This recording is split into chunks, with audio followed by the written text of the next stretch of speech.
ಇಂದು August 12 ವಿಶ್ವ ಆನೆಗಳ ದಿನ. ಭಾರತೀಯ ಸಂಸ್ಕೃತಿಯಲ್ಲಿ ಗಜನಿಗೆ ಪೂಜನೀಯ ಸ್ಥಾನವಿದೆ.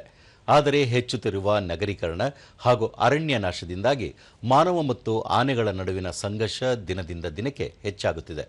ಭಾರತದಲ್ಲಿ ಹಾಗೂ ವಿಶೇಷವಾಗಿ ಕರುನಾಡಿನಲ್ಲಿ ಆನೆಗಳ ಸಂರಕ್ಷಣೆಗಾಗಿ ನಡೆಯುತ್ತಿರುವ ಪ್ರಯತ್ನಗಳು, ವನ್ಯಜೀವಿ ಸಮತೋಲನದಲ್ಲಿ ಆನೆಗಳ ಪಾತ್ರ ಹಾಗೂ ಗಜ ಸಂತತಿಯ ಇಂದಿನ ಸ್ಥಿತಿಗತಿಯ ಕುರಿತ ವಿಶೇಷ ವರದಿ ಇಲ್ಲಿದೆ.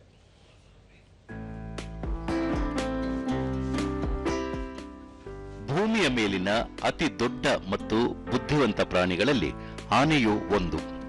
ಕಾಡಿನ ಪರಿಸರ ಸಮತೋಲನವನ್ನು ಕಾಯ್ದುಕೊಳ್ಳುವಲ್ಲಿ ಆನೆಗಳ ಪಾತ್ರ ಅತ್ಯಂತ ಪ್ರಮುಖವಾಗಿದೆ.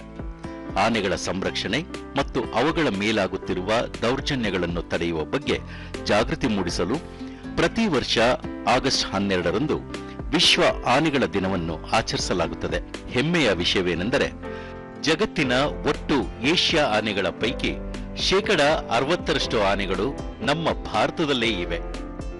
ಇತ್ತೀಚೆಗೆ ಕೇಂದ್ರ ಸರ್ಕಾರ ಬಿಡುಗಡೆ ಮಾಡಿದ ವಂಶವಾಹಿ ಆಧಾರಿತ ಸಮೀಕ್ಷೆಯ ಪ್ರಕಾರ ದೇಶದಲ್ಲಿ ಒಟ್ಟು 22,446 ಆನೆಗಳನ್ನು ಗುರುತಿಸಲಾಗಿದೆ.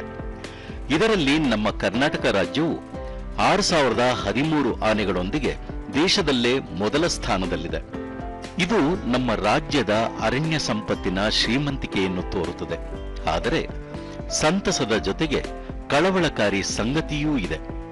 ಕಾಡುಗಳು ಕಾಂಕ್ರೀಟ್ ನಾಡಾಗುತ್ತಿರುವುದು, ವಾಣಿಜ್ಯ ಬೆಳೆಗಳ ತೋಟಗಳ ವಿಸ್ತರಣೆ ಮತ್ತು ಬೃಹತ್ ಅಭಿವೃದ್ಧಿ ಯೋಜನೆಗಳಿಂದಾಗಿ ಆನೆಗಳ ವಲಸೆ ಮಾರ್ಗಗಳು ಮುಚ್ಚಿ ಹೋಗುತ್ತಿವೆ.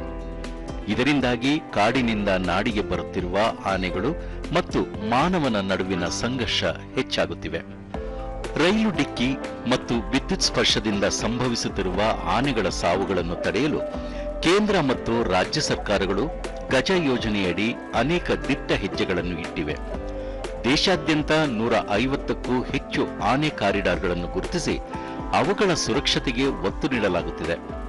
ಕೇವಲ ಮನುಷ್ಯರ ಕಾವಲಿನಿಂದ ಈ ಸಂಘರ್ಷ ತಡೆಯಲು ಸಾಧ್ಯವಿಲ್ಲ ಎಂಬುದನ್ನು ಅರಿತು ಇದೀಗ ಕೃತಕ ಬುದ್ಧಿಮತ್ತೆ ತಂತ್ರಜ್ಞಾನ, ರೇಡಿಯೋ ಸಂಪರ್ಕ ಸಾಧನಗಳು ಮತ್ತು ಸಂವೇದಕ ಆಧಾರಿತ ಮುನ್ನೆಚ್ಚರಿಕಾ ವ್ಯವಸ್ಥೆಗಳನ್ನು ಅರಣ್ಯದಂಚಿನಲ್ಲಿ ಮತ್ತು ರೈಲು ಹಳಿಗಳ ಬಳಿ ಅಳವಡಿಸಲಾಗುತ್ತಿದೆ. ಆನೆಗಳು ನಾಡಿನತ್ತ ಬರುವ ಮುನ್ನವೇ ಈ ತಂತ್ರಜ್ಞಾನವು ಅರಣ್ಯ ಇಲಾಖೆ ಮತ್ತು ರೈತರಿಗೆ ಮುನ್ನೆಚ್ಚರಿಕೆ ಸಂದೇಶವನ್ನು ರವಾನಿಸುತ್ತದೆ.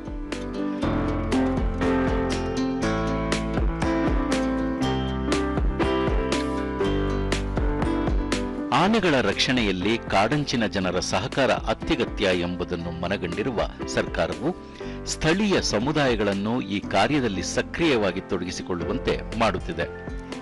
ಗಜ ಉತ್ಸವದಂತಹ ಬೃಹತ್ ರಾಷ್ಟ್ರೀಯ ಕಾರ್ಯಕ್ರಮಗಳ ಮೂಲಕ ಸಾಮಾನ್ಯ ಜನರಲ್ಲಿ ಆನೆಗಳ ಪ್ರಾಮುಖ್ಯತೆಯ ಬಗ್ಗೆ ಅರಿವು ಮೂಡಿಸುವ ಅಭಿಯಾನಗಳು ಯಶಸ್ವಿಯಾಗಿ ನಡೆಯುತ್ತಿವೆ. ಮತ್ತೊಂದೆಡೆ ಆನೆಗಳ ದಂತಕ್ಕಾಗಿ ನಡೆಯುತ್ತಿದ್ದ ಅಕ್ರಮ ಬೇಟೆಯನ್ನು ಸಂಪೂರ್ಣವಾಗಿ ತಡೆಯಲು ಕೇಂದ್ರ ವನ್ಯಜೀವಿ ಅಪರಾಧ ನಿಯಂತ್ರಣ ಘಟಕವು ಕಟ್ಟುನಿಟ್ಟಿನ ಕ್ರಮಗಳನ್ನು ಕೈಗೊಂಡಿದೆ. ಬಂಧನದಲ್ಲಿರುವ ಅಥವಾ ದೌರ್ಜನ್ಯಕ್ಕೊಳಗಾದ ಆನೆಗಳನ್ನು ರಕ್ಷಿಸಿ ದೇಶದ ವಿವಿಧ ಆನೆ ಬಿಡಾರಗಳಲ್ಲಿ ಪುನರ್ವಸತಿ ಕಲ್ಪಿಸಲಾಗುತ್ತಿದೆ. ಈ ಬಿಡಾರಗಳು ಕೇವಲ ಆನೆಗಳ ಆರೈಕೆ ಕೇಂದ್ರಗಳಾಗಿ ಮಾತ್ರವಲ್ಲದೆ ಪ್ರವಾಸಿ ತಾಣಗಳಾಗಿಯೂ ಅಭಿವೃದ್ಧಿಗೊಳ್ಳುತ್ತಿವೆ. ಇದರಿಂದ ಕಾಡಂಚಿನ ಸ್ಥಳೀಯ ಯುವಕರಿಗೆ ಹಾಗೂ ಆದಿವಾಸಿ ಸಮುದಾಯಗಳಿಗೆ ಹೊಸ ಉದ್ಯೋಗಾವಕಾಶಗಳು ಸೃಷ್ಟಿಯಾಗಿ ಅವರ ಆರ್ಥಿಕತೆಯು ಬಲಗೊಳ್ಳುತ್ತಿದೆ. ಒಟ್ಟಾರೆಯಾಗಿ ಆನೆಗಳನ್ನು ರಕ್ಷಿಸುವುದು ಎಂದರೆ ಕೇವಲ ಒಂದು ಪ್ರಾಣಿಯನ್ನು ಉಳಿಸುವುದಲ್ಲ, ಇಡೀ ಅರಣ್ಯ ಮತ್ತು ಜೀವ ಸಂಕುಲವನ್ನು ಉಳಿಸಿದಂತೆ. ವನ್ಯಜೀವಿಗಳು ಮತ್ತು ಮನುಷ್ಯರ ನಡುವಿನ ಸಹಬಾಳ್ವೆ ನಮ್ಮ ಪ್ರಕೃತಿಯ ಅತಿ ಮುಖ್ಯ ನಿಯಮ.